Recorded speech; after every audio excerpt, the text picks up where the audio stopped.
All right, ladies and gentlemen, welcome back to what is our second episode, but kind of our first full-length episode. And Tanner and I found a friend.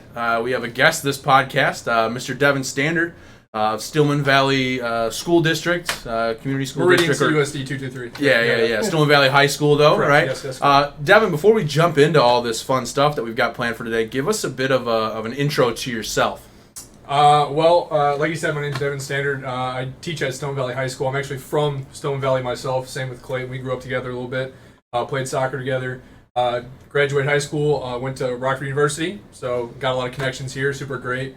And then I graduated. I played baseball here. Graduated. Obviously, really invested in video games my whole life. Like we used to be in the dorms until. Oh man. Too late. I didn't Early, even think to bring that up this whole time. Like how it used to be just 2-3 in the morning. Yeah, I'd say 3 o'clock was about the average bedtime in Olson 105. And then, I'm back at Stillman. I'm teaching there, and I decided to start an esports program. Obviously, I got the merch on, we pretty much started esports at the same time.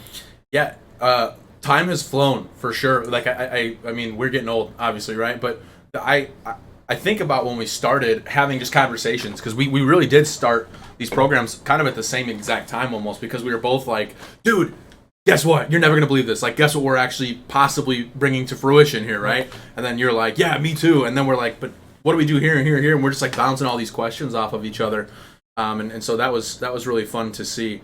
So I'm happy to have you on. I think when Tanner and I were starting this, it's a Collegiate Esports podcast, and obviously high school and collegiate are very much intertwined, whether that's recruiting or developing students into being collegiate players or just being involved in esports themselves. So I think it'll be interesting today to talk about your experiences starting that program, because obviously it's, I would assume, quite different than a collegiate. Yeah, drastically different. Yeah, in many different ways. And then I know you also developed some esports curriculum that we've seen becoming more popular in education, which I think is cool. So I'm excited to get into that. Tanner, how are you? You haven't said anything yet? I'm doing great. I'm just excited to be here. I feel like the kind of the middleman, just bouncing off ideas and listening to conversation. That's what it's all about. I'm very excited. This is a side note here, but I don't know if I'm like too crazy. Someone's got to let me know, because I've only drank coffee and energy drinks today. I haven't drank any water.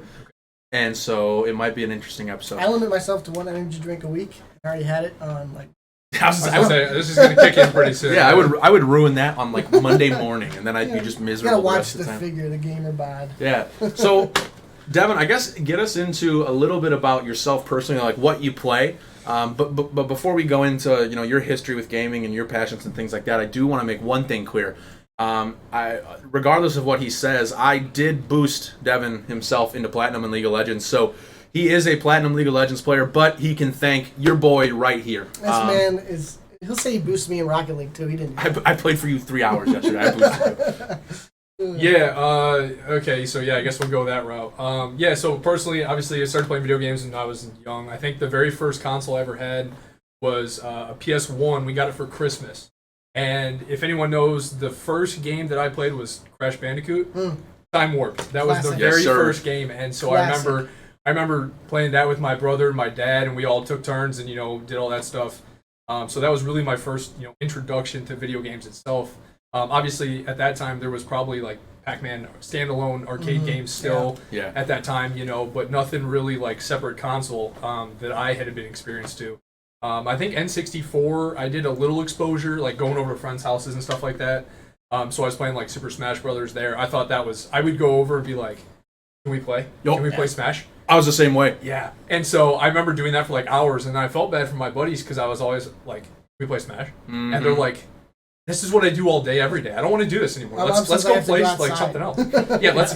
Let's go outside and do something that's actually like involve more than one person, And so that was my real exposure was Super Smash Brothers originally, PS1, and then that evolved into the PS2 shortly thereafter, and then that was like right around the time when like online gaming started to peak. Like I remember being in one of my buddies' basements and trying to play Call of Duty online, and that was like, we're talking the map, I couldn't tell you the name of it, super small arena style, like you spawn in and it's like they're right there basically. Like it was, looking back, it's awful. And so like that was the intro to online gaming. And then the 360 came out, and Halo 3 was out. And if you didn't play Halo 3 all day, every day, then you were a loser, basically. And so we would have, the LAN parties for that. And that's when online gaming really just exploded. It was especially with Halo and then Call of Duty 4. I was a big Call of Duty kid. I mean, I'm talking, I was an athlete. I played soccer and baseball. But I would come home from practice, immediately go downstairs after a shower, and just for hours. I mean, because I remember I knew you, like we were friends in high school, right? Like we weren't like super close, but we were friends. But like I would get on, and we were friends online. We wouldn't play frequently, but I'd be like, this guy's on more than me. Like you really were. You did grind. Call of Duty 4, Modern Warfare. Call of Duty 4, big time. I couldn't tell you my stats on Call of Duty 4, but we used to do like, there was before like the and stuff. It was like Battle.net or no, hold on. What's the website? There's a website. Game Battles. Game Battles. Yes. Yeah. So I used to hop in a private match and invite other people via Game Battles, and that was like the original like competitive stuff. And so I got really into that for a little bit, and then I just kept playing Call of Duties after that. Like, I was hooked on Call of Duty for a while. World at War came out. I absolutely loved that when it first came out. It's another game that you had to play to be a gamer. It's just World of War. If you didn't have the MP40 Juggernaut, To me, like those games felt like the switch from where we all went from like, and just in terms of our generation, but we went from like video games are fun. I'll play them quite often, but like nothing too crazy to like all I can think about. Like I'm actually somewhat addicted to this game. So I was gonna say borderline. It's addiction. Yeah, like it was really, Call of Duty 4. When we realized like online everybody got it set up and like most of your friends had it, right? It was like the thing to do outside of if you weren't playing sports, you weren't in school and you had your homework done, it was Call of Duty 4. Yeah. And then World at War and all that stuff obviously. Winter break right after the COD would come out, you'd spend the midnight releases. Midnight releases. That was a big thing. That was a big thing. The best part was Christmas, winter break. If you were a diehard, you'd get it, and Call of Duty's come out like early November usually, or they did at least at that time. And now there is. When Christmas would come along, all the other kids would get it. Whose parents wouldn't let them go to midnight release. They get it for Christmas. We call them the Christmas noobs. Yep. And that was the time to boost your KD and like have a lot of fun and stuff like that. Yeah, I remember specifically the very first Call of Duty Black Ops. I remember I played, God knows how many hours. And we're talking, like, I had a 5 KD. I was in the top, like, 500 in the world for, like, the first, month of that game being out. Yeah. And I could tell you exactly, I was like, oh yeah, it's the Galil Red Dot Extended Mag. Like what the meta was. Yeah, like that was my weapon choice in my class. I mean, now Call of Duty is totally different. I'm not a fan, but I haven't even played that was peak online gaming. It was like that Call of Duty era for me. That was really what set me on the right. That was my most path. fond, like some of my most fun growing up memories were getting online after school, jumping on 360 and playing COD. Yep. I think, and to me that's interesting, and that's why like I think I was so interested in esports and like still somewhat interested in it now and doing these things is when I was younger I realized like those were fond memories, right? This seems like super like feel goody, right? And I'm not trying to get too emotional here, but it was also a long time ago. Yeah, for sure. But my parents would be like, and they'd be like, do you want to go outside and hang out with your friends? And I'm like, they didn't quite understand like this is hanging out with my friends. Like some of the stories that I can tell of just conversations we've had, or like, one time I had a buddy that we used to play with, and he was not very good, but God, he loved the game, right? And it's like me. Yeah, and he was. I mean, that's all of us, right? That's Devin and I as well. And he was like 1 kill away from a nuke on Modern Warfare 2, his first ever. And I was like, no, I can't let this happen. So I went with an unsilenced, I was just shooting and we're popping up with a red dot. Yep. And the final kill of the game was him getting killed, 1 away from a nuke. The guy had a sniper. He looked at me and turned and looked at my other buddy who was actually playing. And there's me going up and down, and they shot him. And we laughed for it. It felt like an hour. I mean, that to me is like.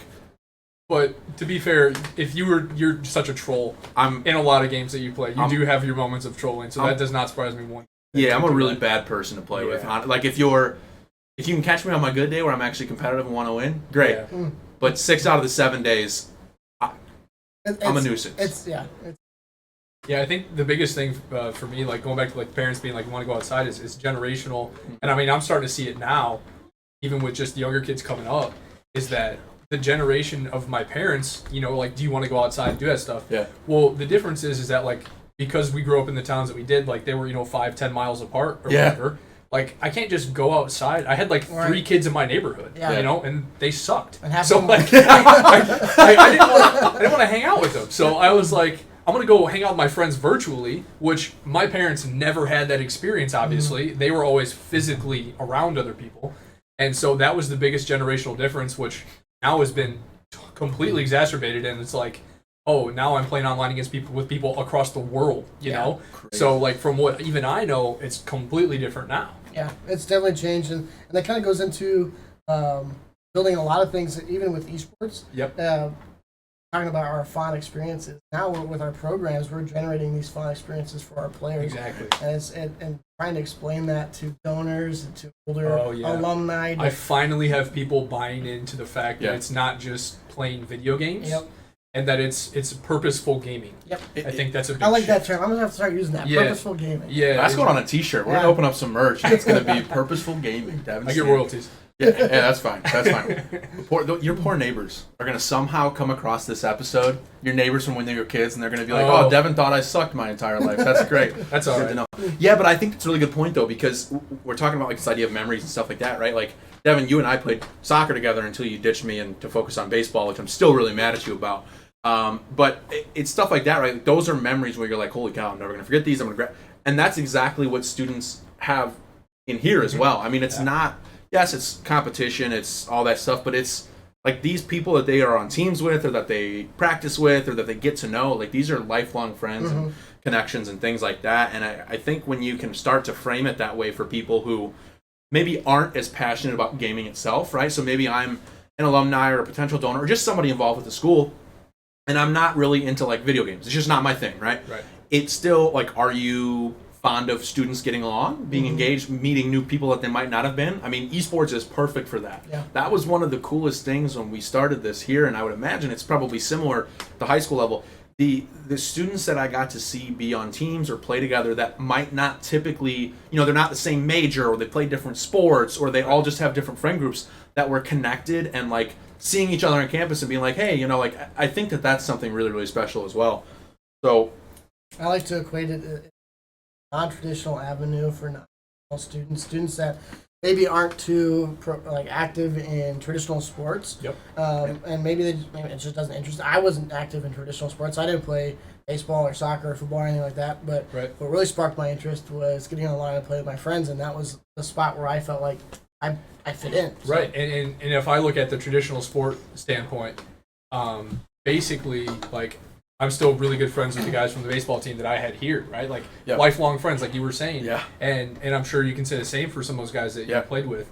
But it's that aspect, but just maybe, right? And so when you give them an outlet to say like me, I think the new generation of kids is going to be like what we did, where we would come home after school and game. It is now like that's their baseball and that's their soccer. Yeah. So like go home and practice and compete.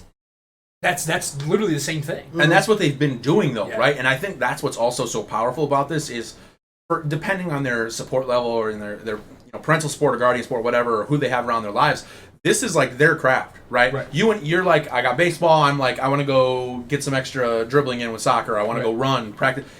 These kids and these students are still doing that with their own, right? I've seen a couple of your players, the Valorant. I mean, they're in here and they're not. In the shooting range, you're doing all kinds of flicks I am and not. stuff, Apparently, I'm not actually as competitive and dedicated to stuff as I thought I was. Should talk to some of these Valorant guys. Yeah, I come in here and I'm like, I can't wait to play. I just want to play. Put me in a game. I don't care. I want to play something fun, do something fun.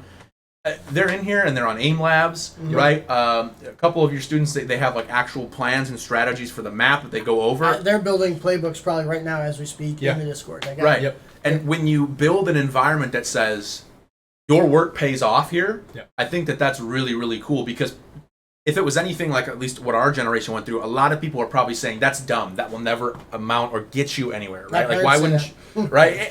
and I think our parents and that generation and people like that are really, they've come around. I think they've actually seen, the value, and a lot of people have. In fact, I've seen, people in that generation actually be leaders in the esports industry, which is really, really cool and empowering to see. I want to look and get kind of your perspective on how you built your program at your high school, kind of how that process started. We kind of briefly talked about how ours started last week. It's still on. I think the computer shut off, but it scares me. We talked a little bit last week about what our experience was, but obviously your experience is going to be probably a lot different. So walk us through that a little bit. So, I mean, I've been at Stillman Valley for 6 years now. Basically, how this started, I mean, obviously, I've always loved video games. I didn't really see myself getting into like the esports side of things, or like a gaming club, if you know what I mean, like an after school activity. So I had a bunch of kids come up to me, the typical gamer, didn't really do any traditional sports, and they were like, hey, we just need a sponsor for a club. We're just trying to start. We just want a game. Like, we just need a place to do it, and we just need a sponsor so that there's an adult present. I want to do it at the school. I was like, all right, cool, yeah. So we started it up. It was called the Meridian Gaming Club because we're the Meridian School District. Yep. So we called it the Meridian Gaming Club, and it was literally just every Wednesday after school, games with the boys after school. Like, literally, we would just hook up, and it was like bringing switches in. Yep. Not to where we needed anything to be online. It was just straight up all local play. Had a bunch of games going, doing fun stuff that way. And so then they were like really getting into it. And so I was like, okay, I'm going to invest some time and some, a little bit of effort into this. And so what we did was we got t-shirts ordered, we got sponsored by Entree, they helped us out. And so we got some t-shirts ordered. And as a club in high school, it's literally just said, it's got the same kind of cardinal, but it says Meridian Gaming Club. And so like, that's cool. Yeah. Like if you're just a kid in a club and you have a t-shirt, like it was like a dry fit shirt. Yeah. That's cool. And so that's where my interest kind of geared towards the competitive side of that afterwards, because I was like, okay, it's fun that we're playing games and all, but like I'm competitive. Yeah. And I want to play against other people. Like I want the inner coach, because I also coach baseball, the inner coach of me kind of came out, and I was like, I want to show you guys how good you can actually be and how to improve. Right? Did it transform it from more of a casual thing to more of a competitive? Correct. Yeah, we kind of went through an awkward phase of like casual and then competitive. Like I would be like, oh, we're gonna do casual on Wednesday, competitive on Thursday, kind of, kind of thing, and that wasn't really working out. So I was like, you know what, we're just gonna straight up do all competitive. Like this is the realm that we're in. And so I did some research, and there's a couple, I'll say, leagues out there. Like the HSEL, the High School Esports League, is one of them. It's nationwide. And I think there was one other one, I can't remember what it is. And then the one that we ended up going with was called the IHSEA, the Illinois High School Esports Association. Completely all pro bono. Like the people that run it, there's no money involved. They're pretty cool. They are all teachers. Yeah. And all just legit the same situation we're in. We love the game and we want to see kids do great stuff. And so when we first joined that 5 years ago, there was probably 20 schools, I'll say, the state of Illinois. Most of them were in the city, burbs, that kind of thing. And so then over time, like we started out, I think our first Overwatch team, we went to a kid's basement and landed up to play other schools every week. Like that was the realm that I was in, because the internet at the school, like they have everything blocked, like just IT disaster. And so then we started doing that and rolled with it, and we weren't very successful because no one's ever played competitive. Like all these high schoolers, all they do is they just want to get on and game with the boys, and that's like all it is. You and I do. Yeah, like what we do in our spare time. Yeah. And so getting them to try to think more competitive and, get better and actually improve, that's been my biggest curve as far as taking this to the next level.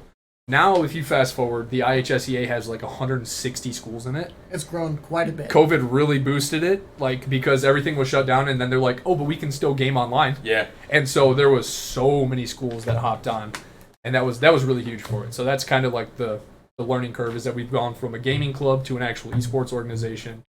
It's taken a while, but man, it's... I think anything in esports, especially in educational esports, it takes a while. Yeah, it's definitely a development. And the biggest thing that I noticed too was like as we've gone on this journey, is the people at first were skeptic, right? People like our parents' age, whatever, any of my colleagues, whatever, they were like, oh, it's just gaming, what are you talking about?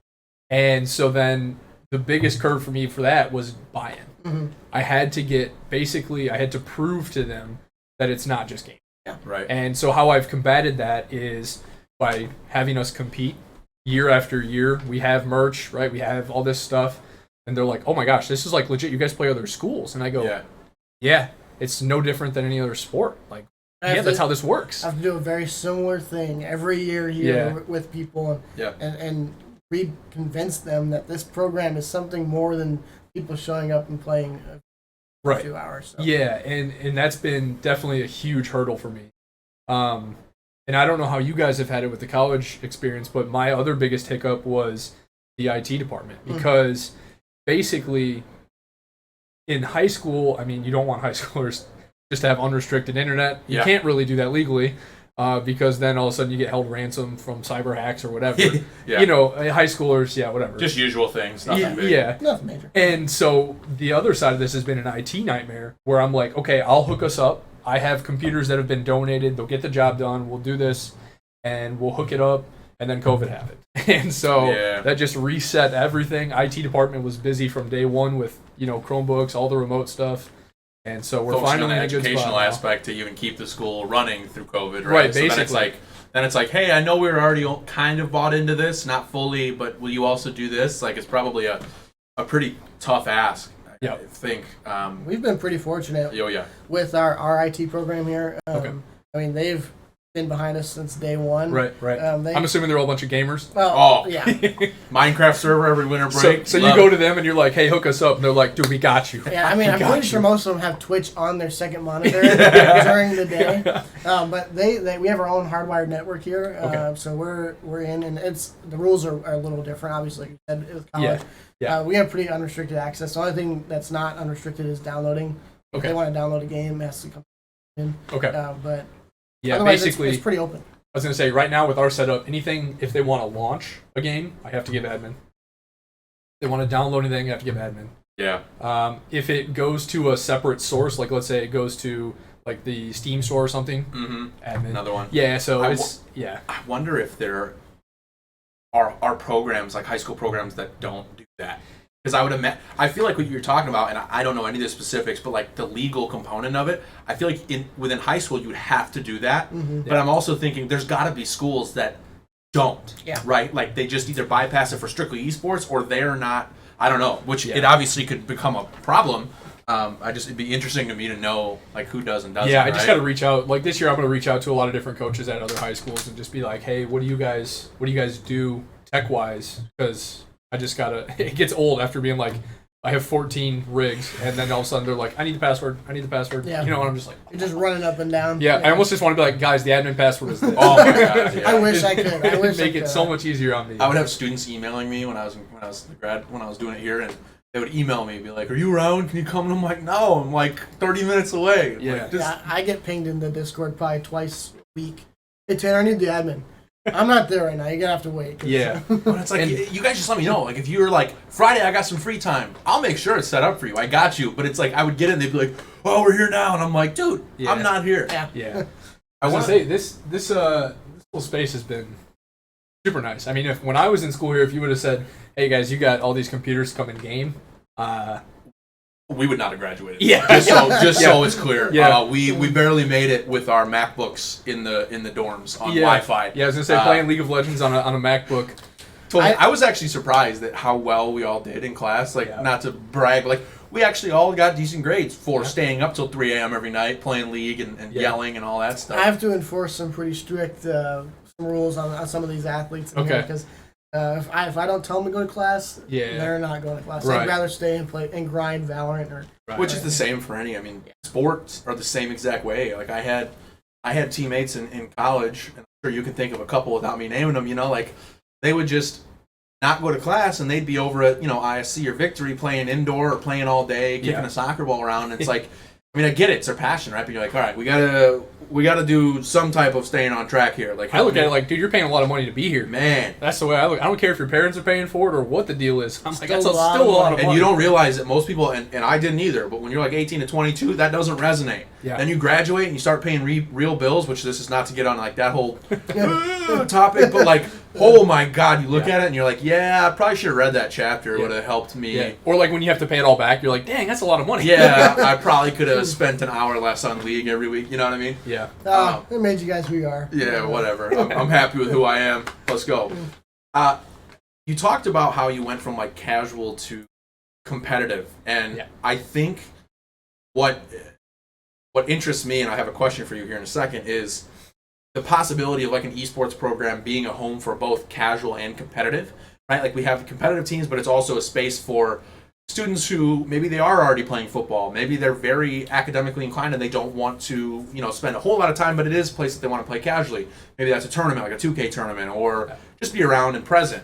How do you balance that? Like, is that something that you still try to balance, or how have you navigated that yourself in high school? So, to answer this question, I'm first going to start with what we just got, the lab.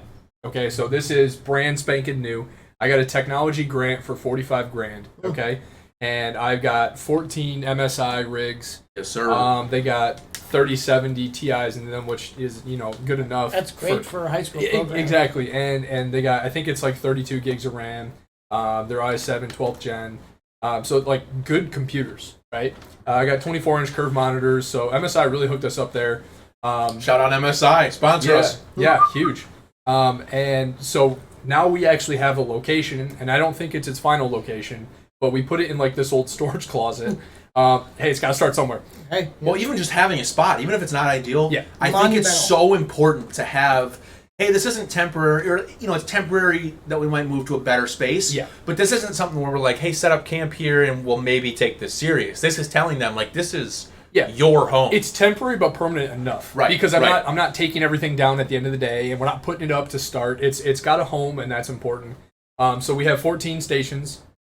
And so I have yet to set like a final schedule for like, hey, we're gonna practice on these days, practice on this.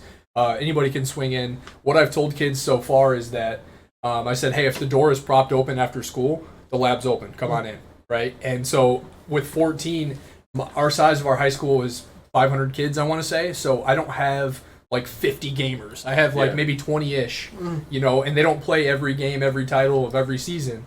So they might be busy every now and then. They play at home. Right. Some of them are playing football right now in the fall. So it's not like they're solely dedicated to gaming, which I think is very different here than it would be at a high school. Yeah. Because I have kids that play other traditional sports, and then like, hey, I want to play Fortnite in the winter because I don't do a winter sport. Right.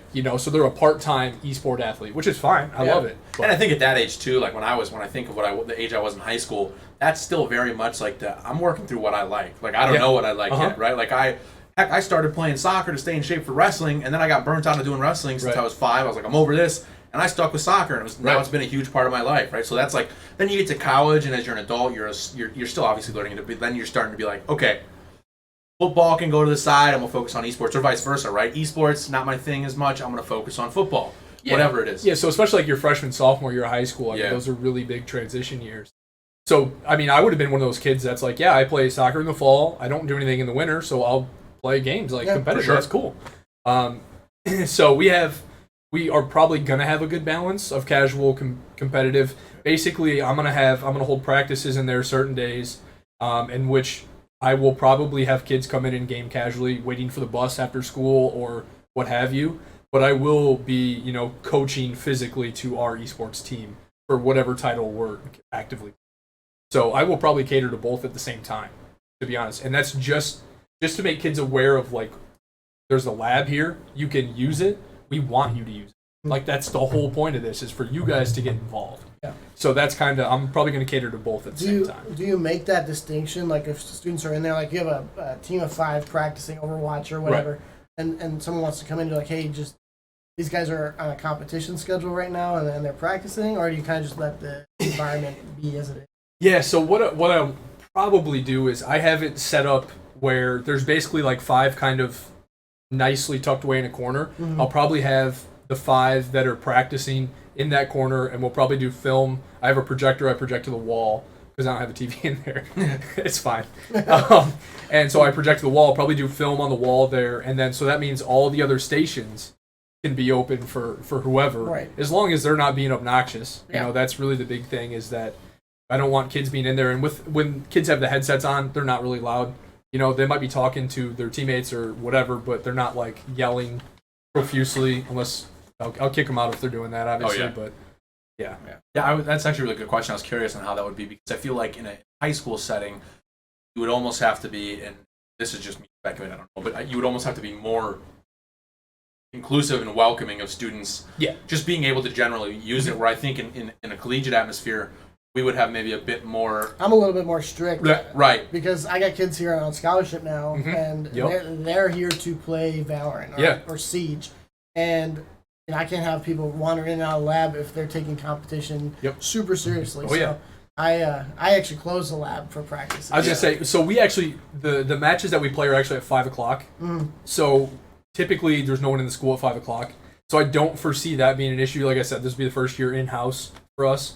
So I don't foresee kids sticking around from 2:30 to 5 o'clock in the lab, except for my gamers who are maybe getting some warm-up games in before the match or what have you. So I don't see the casual aspect really impacting competition time, because if it was competition time, I'm kicking everybody. Yeah, I would almost imagine like with high school, because a lot of them probably can't drive or have expectations of where to be from their parents. You know, it's like most of those casual ones are gonna be like, I hop on, play a game of League after class, and then I go home. Right? Correct. I play with my boys and then go home, and it's not like I'm gonna be here till 8 p.m. Right. Whereas here, students are on campus. This is home for a lot of these students, right? They live you're obviously familiar with campus. Like I can throw a stone to where we lived, and they can come in whatever hour this place closes, right? They can have dinner and they can sit here till 9:30 or 10, right? Yeah. I mean, it's so that it is a little bit different, and I have the same problem with coaching baseball. Is that like when you're working with those freshmen and sophomores, they don't have their driver's license yet, so they're waiting on rides. And so I was thinking to myself, like with this lab, I'm like, I have to leave it open. Because there's kids that wait for the bus or wait for rides, like why not give them that opportunity? Maybe they do come in and they're like, this is awesome. Yeah. And then before you know it, my program blew up and I have like 50 kids. I think there's benefit to that because a big push for esports is also to be in the community. Right. And give access to people. It's a big thing for me personally, is to give access to people who don't have access to machines and equipment like this themselves. So I think that's a huge benefit. Yeah, I think the only downside right now that I've run into so far is a lot of my kids are console players. Get a PC. That's all it is. That's all it is. Like it's because we have like account issues where like games like Apex, you can't share an account from like PlayStation over to like right now, I should say. Yeah. But and 100% get a PC. Yeah. Here's why, right? And this isn't like I got love for console. Obviously, that's what we grew up on. Yep. If it was up to me, I'd rather just casually play with a controller in my hand till the end of time, right? But that's not where we're going. And I've had a couple players I know from when I was doing it, and then I've heard people be like, "Yeah, I'm trying to do mouse and keyboard." Right. Once you get used to mouse and keyboard, this is just me. Maybe I'm wrong. It's so much easier. It is so much better. You're so much more adaptable, like quick to move, and there's so many things you can do quicker and more accurately than you can on a controller. Correct. That I'm like, it's going to be a pain to do it. Don't get me wrong. Yeah. Trying to learn keyboard. Massive learning curve. The most miserable thing of my entire existence was when League is easy, right? League's like 4 keys and you click. But trying to learn a shooter on keyboard with a bunch of binds and things like that is like the worst, most miserable thing ever. Rainbow Six Siege on a keyboard, a mouse and keyboard. I started on PS4 with Rainbow Six Siege, and then I transitioned over when I was a student here. Okay. In the Siege program, and I was like, it was bad. But now if you hand me a controller, I don't know what to do with it. You're like, get this out of here. Ask Clay. It's like a baby holding a controller. It's bad. I've tried to do that before with what was it? Was it like it was Fortnite? So I got Fortnite was where I really I wasn't like a really hardcore Fortnite player, but I was like, I'm gonna play mouse and keyboard. Definitely better with building and all that stuff. So I would get used to it, and then I'd be like, all right, tonight's a casual night, right? I'd be sitting playing with the friends, and you just kick back, and I'd try to play on the controller, and I'd be like, I wouldn't have lost to that guy if I was on a keyboard. Everything feels so much slower. Oh, it's so slow. Yep. It's so slow. You can never get the sensitivity to line back up. Yeah, never. Ever. I want to talk to you about your development of kind of like an esports curriculum. Obviously, you're a math teacher, which kudos to you. I'm not numbers inclined. Yeah. Talk about. We both have MBAs, and neither of us can do math. And I probably make the least amount of money here. Oh man, it's tough, right? But I'm curious on what that process looked like for you to develop an esports curriculum, because I think it's awesome that you're doing it in high school. Because again, that's such a pivotal point for students and young adults to realize, is this my next step? Is this where I have potential and things like that? But then we're also seeing it in higher education where we're hiring full-time professors of esports or esports management and things like that. So walk us through how that kind of like, where that idea came from and how that process went. Well, I can't take credit for it because I actually, when I first looked into, doing competitive stuff, I researched, just like in general, like gaming and all that stuff, and I actually stumbled across a pretty much already developed curriculum. And it's called Gaming Concepts, and it was developed by it was a STEM-approved curriculum. It's like in Kansas, I want to say, and written by a whole bunch of professors and doctors and principal and all this stuff. So I went through it. I printed it out and went through it, and I was like, dude, this is awesome. Like, if I could teach gaming concepts, like, oh yeah, that's amazing. And so I pitched the idea. It got shot down immediately because, well, the problem is that people are like, gaming concepts? You're not just going to play games in high school. What are you talking about? Yeah. And so I was like, no, we blocked no. addicting games on the laptops. You can't play Halo in here. Like, yeah. And so everyone freaked out about it when I first proposed it. And so I sat on it for a couple of years, and COVID happened, all that stuff. So then I was like, I got to do this. For my own sanity, I had to do it. And so I finally pushed for it. And kind of how I played my cards right was I got the grant, I got all the machines, and they showed up. So they were there. And I was like, hey, we have to use these for STEM purposes, right? Or else the grant money goes away. So we would have to pay $45,000.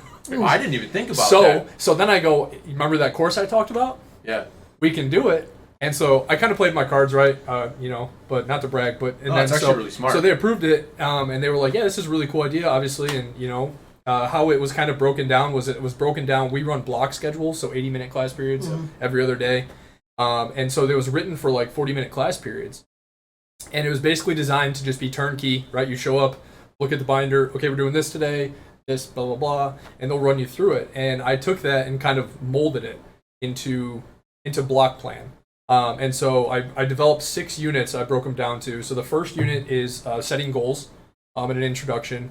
No one sets goals. I don't know if you guys know that. Gamers don't set goals. No. Well, high schoolers, I should say. We're not goal people. Yeah, that's really interesting that you say that because I don't think that I was aware of that. Like, well, I guess it was never like a conscious thought that I had. Right. But when I think about it, think about any.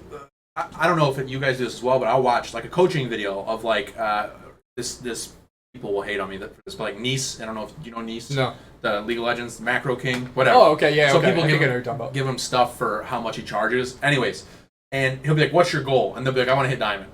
And it's not realistic. It's not even that, but it's like, think deeper, right? What does that mean? Because it's like that's like me being like, "I want to be a millionaire," but it's like, how you obviously, do it. Yeah. But what are the smaller steps to get there? And without setting those for at least checkpoints or timelines to see yourself progressing, it's gonna be a rough road. By the way, like part of and I'm going to my business, but in organizational change, right? It's like we can't just be like, here's our end goal. We have to have these incremental changes that support us along the way, and I think that's really. So I didn't even know you were doing that. That's actually really cool. Yeah. The first unit is like intro and goal setting, and exactly right. Like I said, hey, you're going to write 2 long-term goals and 5 short-term goals, and so they did it, and I immediately they submitted them all in Classroom, and I immediately sent them back with feedback, and I was like, this is not like a good goal. It'd be like, I'm going to eat better. And you're like, what does that even entail? Right. And so we went through an entire lecture of like how to set goals, what goals mean and all that kind of stuff. And so there's acronyms, SMART. We use it in education a lot. Yeah, and so it has to be measurable, attainable. It has to be all those things.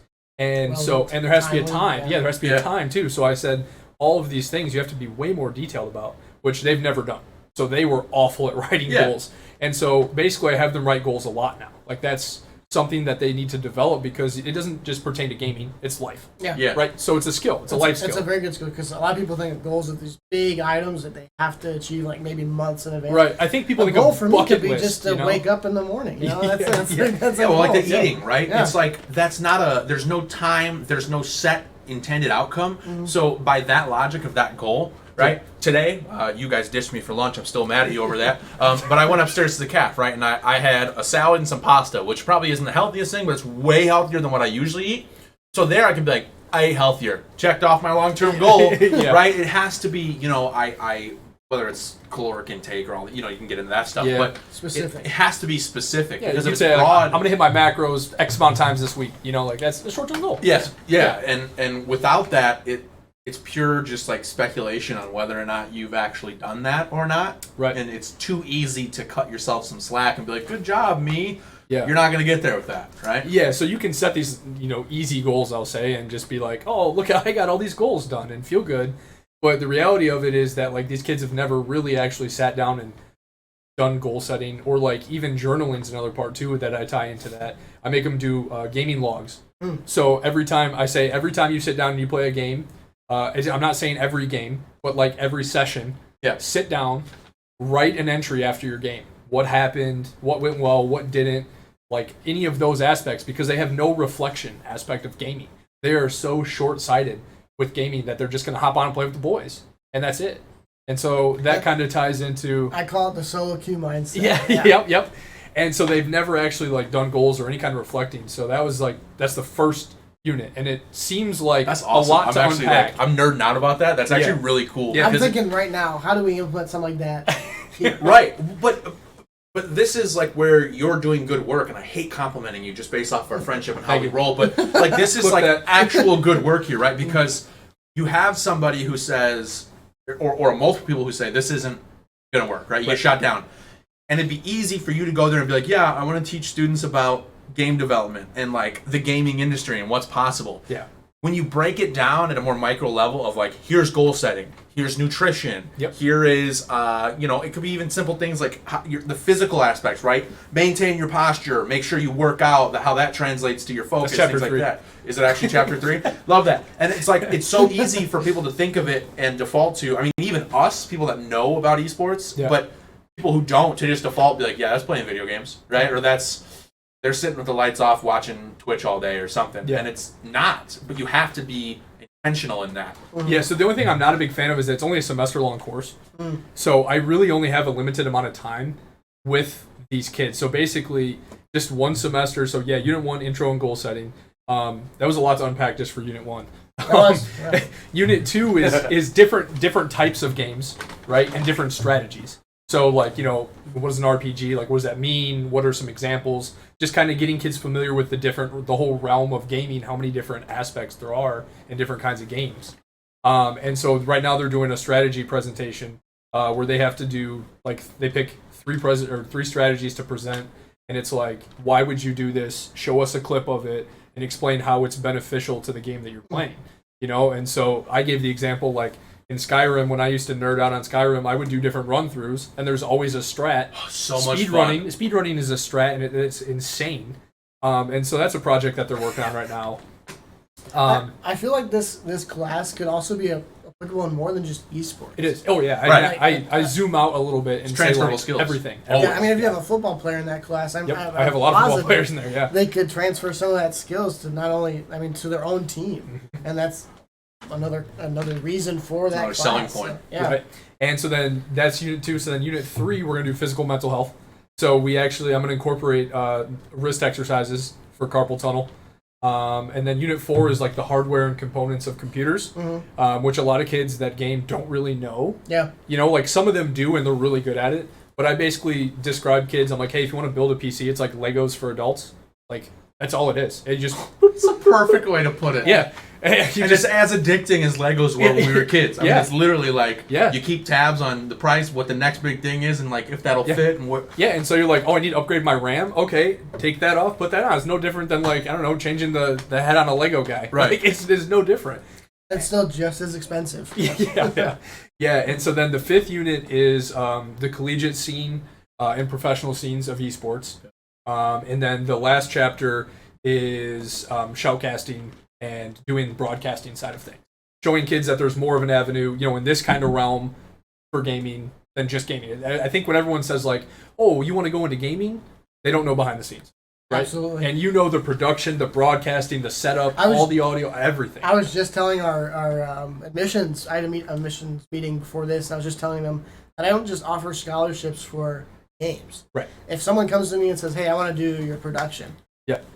I'll give you a scholarship for that. That if takes you want a to lot run my of talent. social media, Right. I will sign you today. It is crazy how much talent it takes, actually. And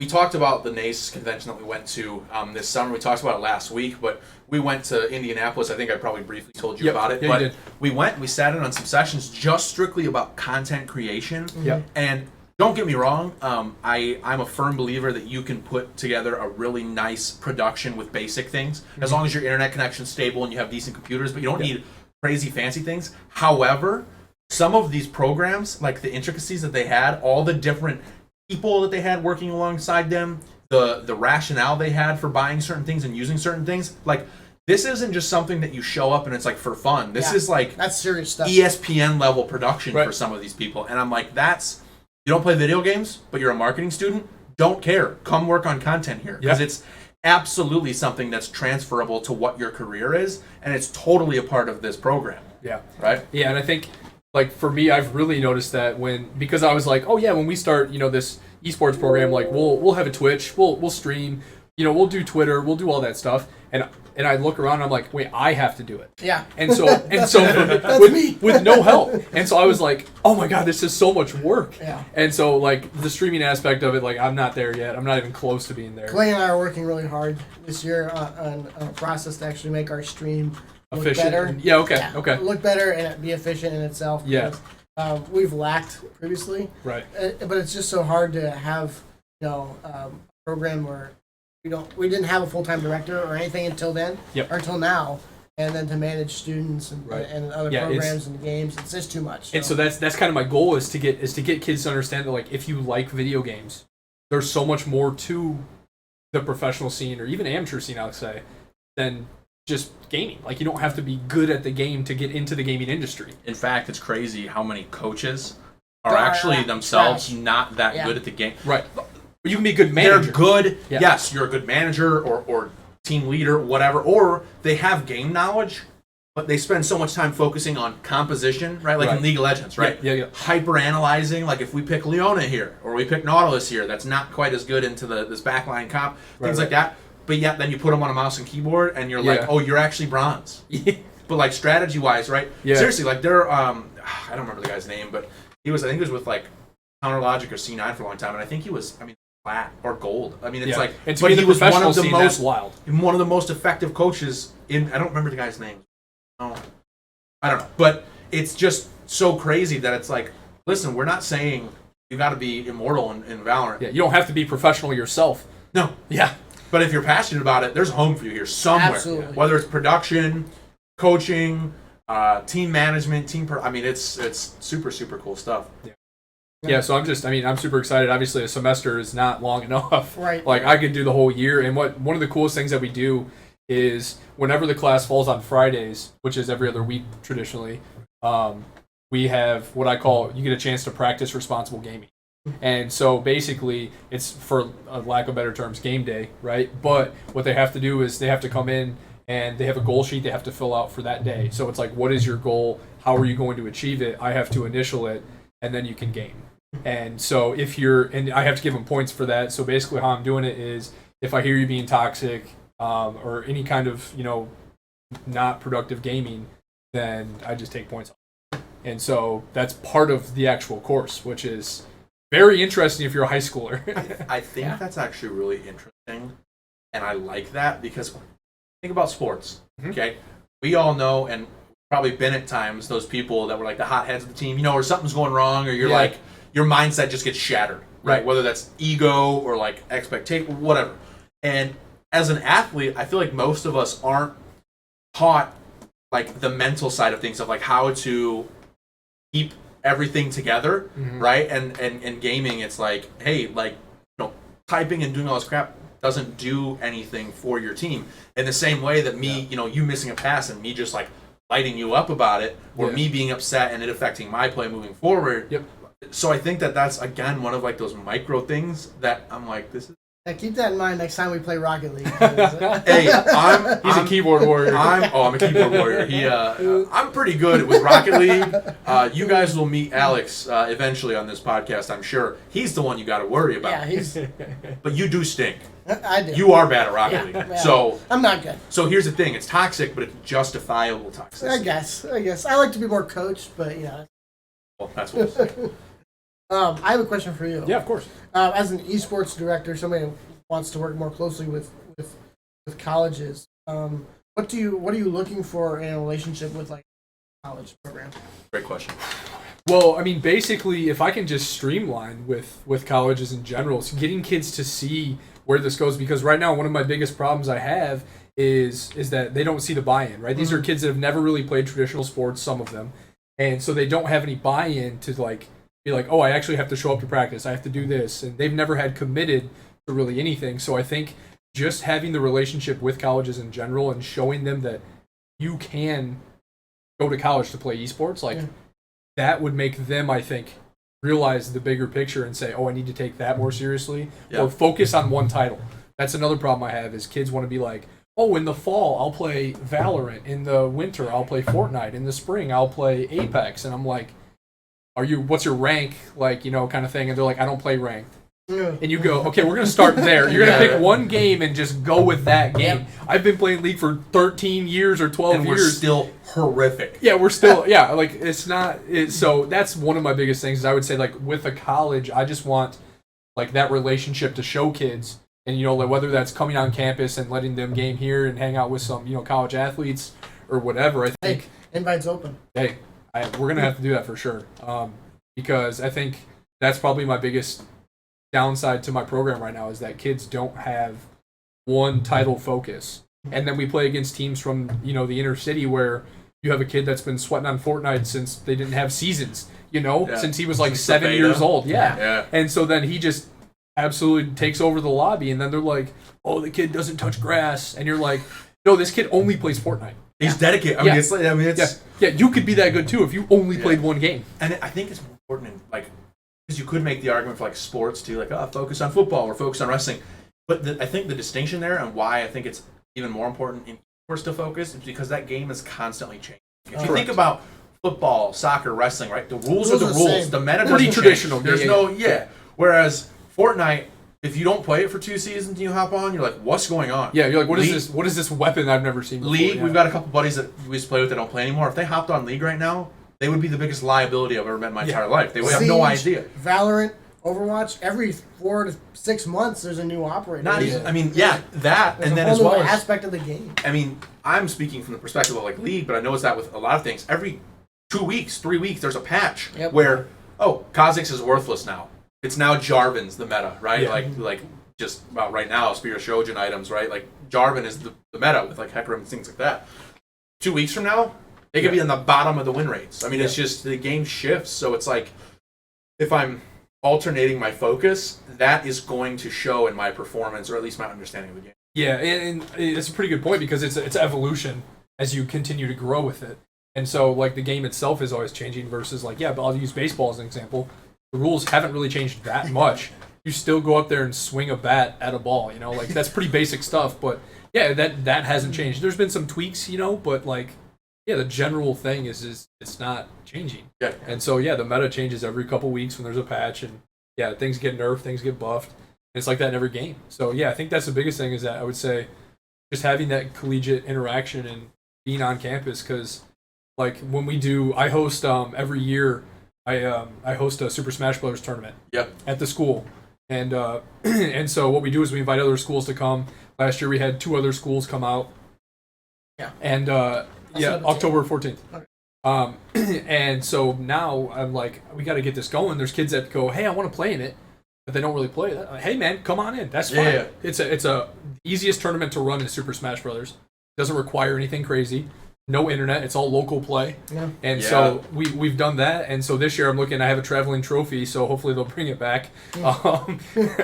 That's kind of my worry. It was like a $200 trophy, so I hope they bring it back. Stay tuned for next time we have him on the podcast. We'll ask you a year from now, and be like, where's the trophy? You'll be like, I have no idea. I'll be rage tweeting SPHS_esports. Yeah. So, I mean, just like things like that, the exposure to the college side of things, that's really, I think, the next level for the program and for the kids to see that.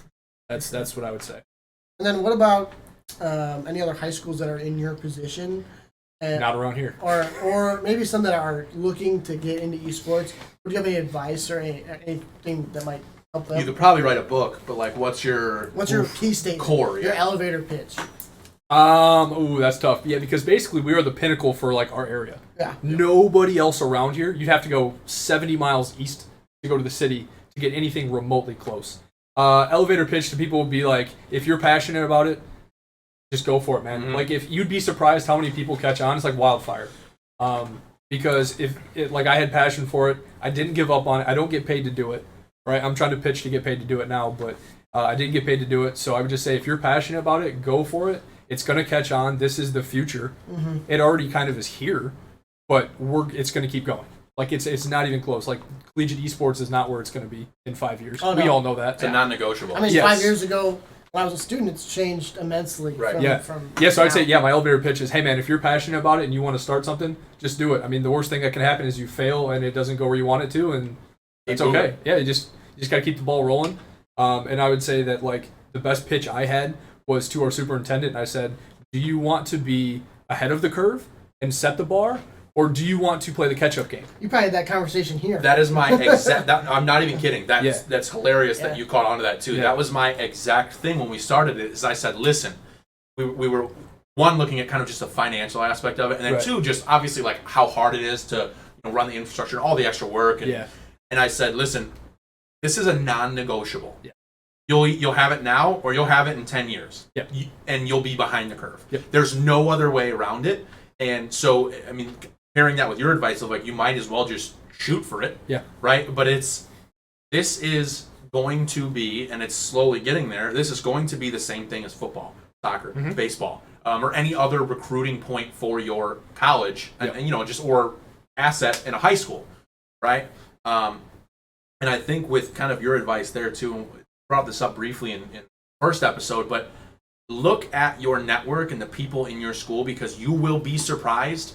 Amongst all the people saying no, amongst all the people saying this is a complete joke, you're whatever, right? However harsh they are, there are people that will support it, right? So in our case, whether that's alumni and donors, in your case, I think that was people in the community, people who had students in the district, and everything in between that. I guarantee you, it might not be hundreds of thousands of dollars or whatever, but there are people that you can kind of build into your team to start building like this coalition of people to say, we're here, right? We're going to do this. Yeah, I think if you just get the word out there, you're going to see that there's people that do see value in it, regardless. I know I listened to your guys' story about the donor that had a kid that was really into it and whatnot, and that happens way more frequently than you think. Yep.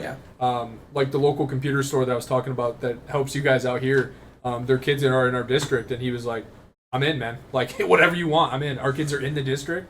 Maybe one of them's a gamer, maybe two of them's, I don't know, but we'll help you out. And people are always willing to do the right thing to help kids grow and develop and whatever. So the help is out there. You just got to put yourself out there, and they will come, for sure. I still deal with the occasional, trying to explain some of esports to somebody. Yeah, there's going to be haters, for sure. And they give me a little grief, but I also have a lot of support from people, and this would probably be district, college, university-wide, come up behind me and pat my back and like, you're doing great. Or keep it going. I see the promise. So it's just grinding, really. It's just like a video game. Yeah. You got to grind. Yeah, you got to. And I think the biggest thing for me right now is I look at our program where it's at and where I want it to be. There's other high school programs in the state, like I think Springfield, some of the inner city ones, but Springfield is a huge one. Springfield's huge. I mean, he has tryouts like every day of the week. This past week for all the titles, he has a parent meeting. He has merch on merch. Oh yeah. They host all these tournaments. Like, he has been like pivotal in the high school esports realm. It's Dalton. I don't know if you've met Dalton. I haven't met him, but I've seen his stuff on Twitter. Yeah, he is phenomenal. And shout out Dalton. Yeah, shout out Dalton. Dalton. If you're watching, hit me up. Yeah, he's spearheaded a lot of this stuff. Yeah. And I mean, I don't know how he has time. He's sending Discord pings at 1 a.m. Oh my gosh. Like that's where he's. You can tell a lot about people when they do stuff like that. In the same way, like I'm on the faculty side of things, and if it's like a dean or a provost, I mean, I've got an email like 4 on a Tuesday, and I'm like, oh, you're dedicated. Like, because I thought I was dedicated, and I was asleep at 4. You know, I mean, you can truly see when people have found their niche, like what they're truly passionate about. Oh yeah, because their wife's asleep and their kids are in bed. Now they're like, all right, now I can throw my time into this extra side thing, right? Yeah, and so like some of the people that run it, like Dalton, Andy, a couple other guys, they are so invested. They don't do it for money, obviously. They're not paid, and they're investing all this time. People are pinging him with like, the most annoying and dumb questions like, where do I sign up? And and you're just like, man, and they deal with all those people. And then he comes out and apologizes. He's like, hey, sorry, I'm not getting back to these pings. And I'm just like, dude, you're responding to like every message. Like that's insane in itself, and teaching all day, every day. Right. Like, how do you even breathe? It's just, man, they're all doing great stuff there. And I mean, I think the next step, moving forward for me would be like, I want to involve myself in that next level, some way, shape, or form in the IHSEA. I think that would be so cool to just branch out and run, take over one of the titles or somehow, because that's how they're doing it now, is people have just been volunteering left and right and just helping out with that. I think that's huge. When you see, we go to the Smash tournaments, which are like the state finals, you're talking, we have a LAN, they have 2 waves because there's so many kids, and we're talking 100 stations, 2 waves, so we got like maybe 600 kids playing Smash Brothers the whole day. It's the next thing. Yeah, it is absolutely wild, and it's an all-day event, and it happens that we did 2 tournaments each year, and then there was the state finals after that. I mean, and they even got to the point where they got on the main page of Twitch, 24,000 people were watching us live. Crazy. Illinois has the biggest high school esports association. It's not even comparable. Yeah. Wisconsin has some decent stuff. I think Indiana has a little bit. They're starting to build theirs. They were talking about that at the NACE thing. Okay. Yeah. I mean, Illinois is just blowing it out of the water, though. And it's all shout out to those guys, man. They're just crushing it. It's awesome. Well, I know it's the end of the work day, the work week. Yeah, Friday. We're going to be gaming this weekend, I can tell you that. So we don't want to cut into that too much. 3-day weekend, baby. Devin, thank you so much for being on and sharing your experiences. We'll be happy. We'll post your esports Twitter in the link and show you some love. And it's been great talking to you. Yeah, likewise. Thanks for having me, guys. Appreciate it. Yeah, at SVHS_esports. I'll get you our Guardian Pro Line link for if you want to get some merch. Sweet. But yeah, man, thanks for having me. This is great. I like what you guys are doing. Just shedding light on the collegiate scene for this is awesome. Keep it up, guys. That's good stuff. Thanks for being on. Yeah. Well, ladies and gentlemen, thank you for listening to what is episode 2 of the Collegiate Esports Experience. We will see you guys next week. See you next week. Thanks for watching.